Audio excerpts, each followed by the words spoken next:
Ladies and gentlemen, Nigeria is undergoing fundamental resetting of the macroeconomic framework.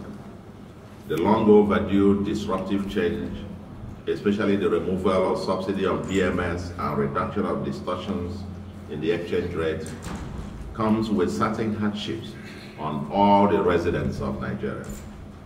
Governments at all levels in Nigeria have shown a keen commitment to ameliorate the consequent short-term effects of the policy change on livelihoods.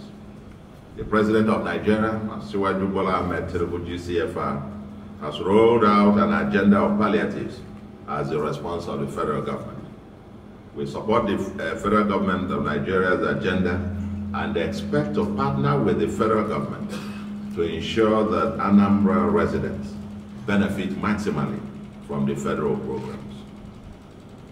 Ours is a government on the foundation of the All Progressives Grand Alliance APGA.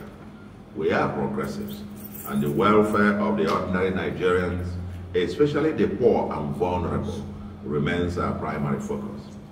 Our motto is, quote, "Be our brothers and sisters keeper," end of quote.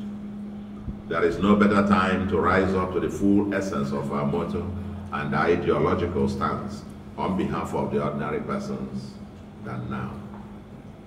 In our 2024 budget, we shall roll out a more comprehensive agenda to address the medium to longer term issues that will help to smoothen the path for all our residents and ensure that everyone shares in our broad agenda of building a livable and prosperous homeland. In the meantime, and over the remaining 4 months of the year, September to December 2023, as well as within the context of our 2023 budget framework, we are rolling out a few immediate and medium-term measures. Our response recognizes that the subsidy removal affects all citizens, especially millions of the unemployed and underemployed youths and vulnerable segments of the population. Our interim response, therefore, reflects the need to target the total population. And the palliatives that we roll out are as follows, these measures. The first section is what we might call palliatives. And a part of it is what we call salary augmentation and cash award. In the first instance, I'll need to remind you that in our foresighted response to the rising inflation, our government had increased the salaries of all public servants by 10% effective January 2023. And we have been paying the 10% adjustment since January 2023. We started off this even before the removal of subsidy. In addition to the salary increase, we will be paying every pensioner and every public servant in the employment of Anambra State government and the 21 local governments, and that's approximately 59,000 persons, for the period September to December 2023, a monthly flat non-taxable cash award of 12,000 naira each to augment to augment their monthly take-home. We will continue, so someone who is earning minimum wage of 30,000 will now go home with 42,000. Isn't that for this period? We will continue to clear the backlog of gratuity and pension of our pensioners. Recall that we met 4-year pension and gratuity arrears when we assumed office, which we have been paying since assumption of office, and we will continue to do so. Anambra State government will be distributing rice to over 300, I will even dare to say we're targeting about 400,000 households in the coming weeks across the 326 wards in Anambra.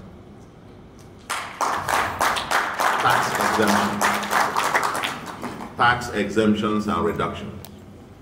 The following highly vulnerable persons are exempt from all forms of taxation or levies.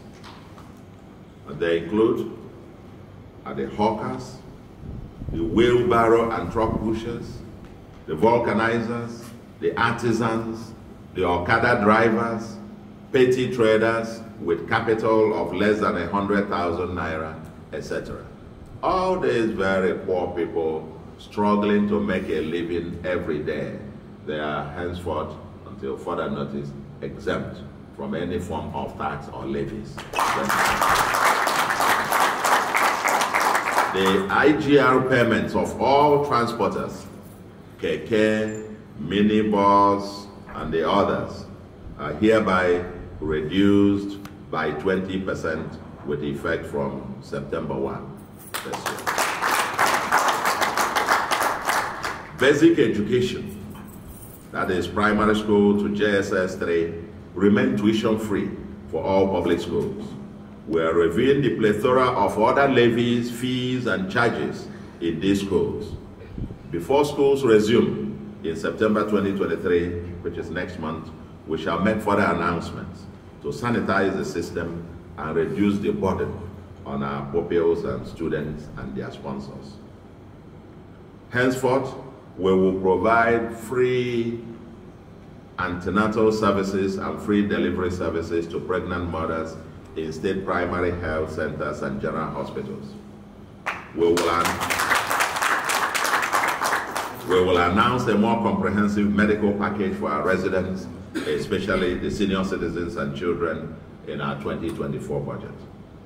We call on the landlords in Anambra to show greater empathy to their tenants at this challenging moment, and for them to consider easier options for rent payment. The idea of asking people to pay 2 years bulk in advance and so on and so forth. These are challenging times, and we can even show greater empathy at this moment.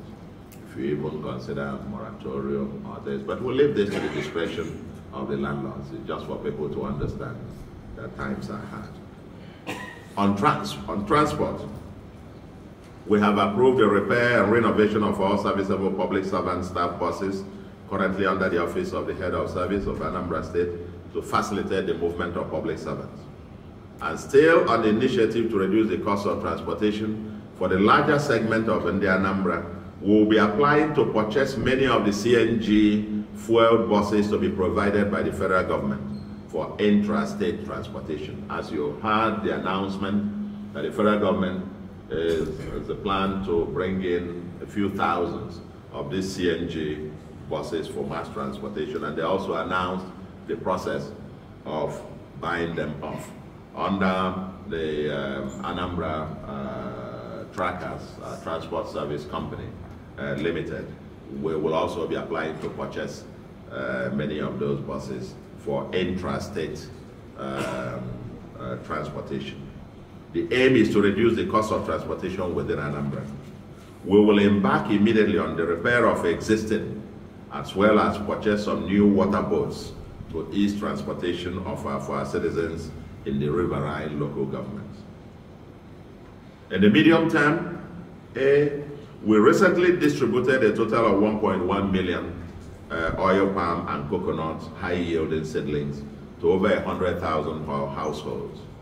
We plan to sustain the distribution of 1 million seedlings per annum over several years in continuation of our revolution to create a new palm coconut green industrial ecosystem that will guarantee at least 500,000 to 1 million households earning between 1.5 million to 3 million per annum, thereby lifting them out of poverty, create wealth, and earn foreign exchange for Nigeria. We also expect a new industrial complex to process the products, thereby creating more jobs for our youths. We are getting ready to deal with the heavy flooding expected to massively affect about 8 local governments in Anambra soon.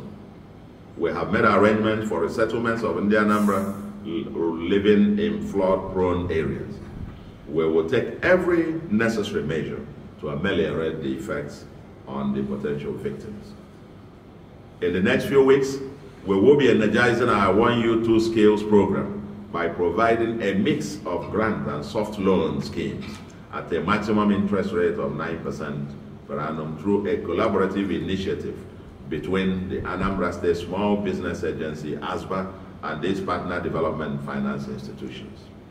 This will benefit about 4,500 of our youth who have recently completed the year-long intensive trainings and will enable them to become entrepreneurs and employers of labor.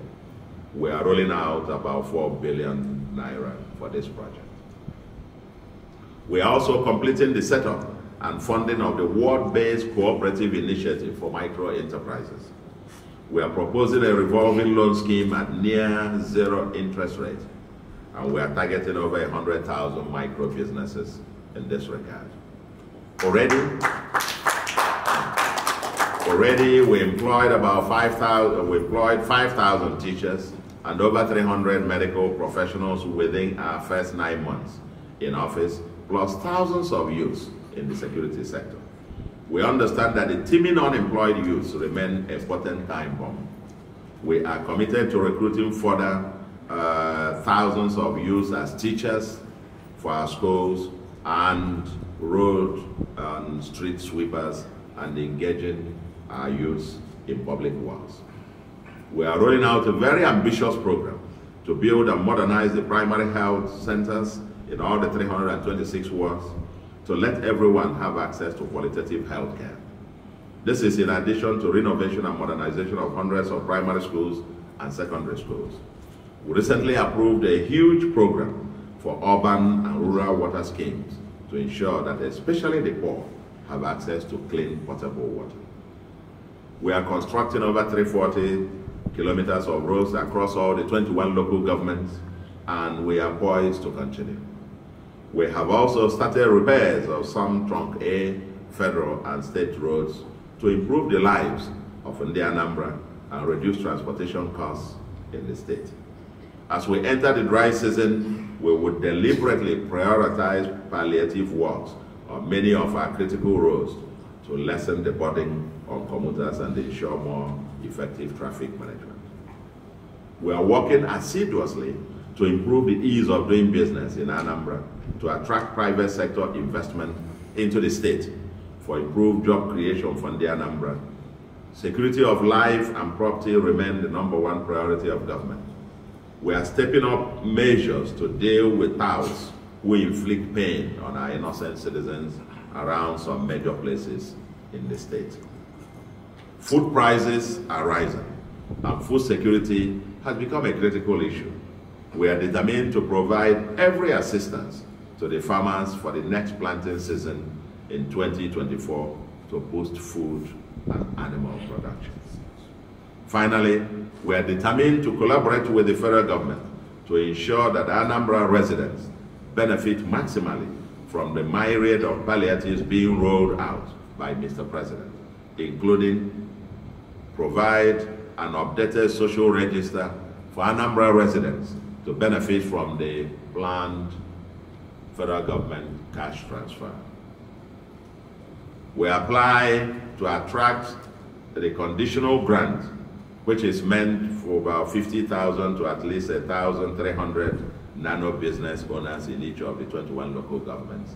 These are programs rolled out by the federal government, and we are keen to make sure that we are positioned to maximally benefit from all of this.